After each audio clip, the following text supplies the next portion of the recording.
Fourth one, respect each minute of your day. See, നമുക്ക് നഷ്ടപ്പെട്ട് കഴിഞ്ഞാൽ തിരിച്ചു കിട്ടാത്തതായിട്ട് ഒന്നേ ഉള്ളൂ സമയം. A successful life is nothing more than a lot of successful days put together. ഞാൻ പറഞ്ഞതല്ല, അമേരിക്കയിലെ ഫേമസ് ആയിട്ടുള്ള ഓത്തർ ആൻഡ് സ്പീക്കർ ആയിട്ടുള്ള ഏൾ നൈറ്റിംഗേൽ പറഞ്ഞ ലൈഫ് എന്ന് പറയുന്നത് ഒരുപാട് ദിവസങ്ങൾ ചേർന്നാണ്. അപ്പൊ ലൈഫിനെ സക്സസ്ഫുൾ ആക്കാൻ ആദ്യം ചെയ്യേണ്ടത് ഓരോ ദിവസവും സക്സസ്ഫുൾ ആക്കുക. So plan your day A night before. Fifth one, move your body. Dance ചെയ്യാനാണ് ഇഷ്ടമെങ്കിൽ ഗോ ആൻഡ് ലേൺ ഡാൻസ്. പഠിക്കാൻ പോകാൻ സമയം കിട്ടുന്നില്ല എങ്കിൽ ഡാൻസ് യുവർ ഫേവറേറ്റ് മ്യൂസിക്. അല്ല, മാർഷ്യൽ ആർട്സ് ആണ് ഇഷ്ടമെങ്കിൽ ഏതാ ഒരെണ്ണം സെലക്ട് ചെയ്യുക, എല്ലാ ദിവസവും പ്രാക്ടീസ് ചെയ്യുക.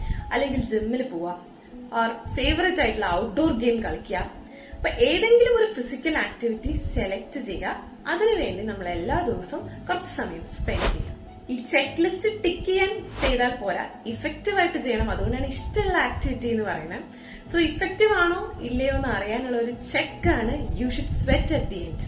നമ്മൾ ഫിസിക്കലി എക്സോസ്റ്റഡ് ആണ്. Sixth one, cultivate a positive mindset. Positive mindset വളർത്തിയെടുക്കുക എന്ന് പറഞ്ഞാൽ പ്രശ്നങ്ങളെ കാണാതിരിക്കലല്ല, ചുറ്റുമുള്ള സാഹചര്യങ്ങളെയും വ്യക്തികളെയും അനലൈസ് ചെയ്തിട്ട് അതിനോട് പോസിറ്റീവായിട്ട് റെസ്പോണ്ട് ചെയ്യുക.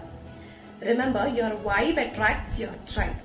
നമ്മൾ എന്താണോ ആഗ്രഹിക്കുന്നത് അതല്ല നമ്മൾ അട്രാക്ട് ചെയ്യുന്നത്, നമ്മൾ എന്താണോ അതിനെയാണ് നമ്മൾ അട്രാക്ട് ചെയ്യുന്നത്.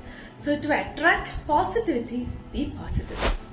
ഈ 6 കാര്യങ്ങൾക്ക് പിന്നിലെ ലോജിക്, നമ്മൾ വാസ്തു ഓപ്പോസിറ്റ് ആകുമ്പോൾ ഒരുപാട് എനർജി ഡ്രെയിൻ ആവും, എക്സോസ്റ്റഡ് ആവും.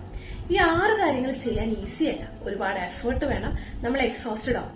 അപ്പൊ എക്സോസ്റ്റഡ് ആയി പോകാനുള്ളതെല്ലാം ഈ 6 കാര്യങ്ങൾക്ക് വേണ്ടി ആകുമ്പോൾ ലൈഫിൽ പല ഏരിയാസിലും പോസിറ്റീവായിട്ട് ട്രാൻസ്ഫോർമേഷൻ സംഭവിക്കും. So practice this and stay happy. Thank you.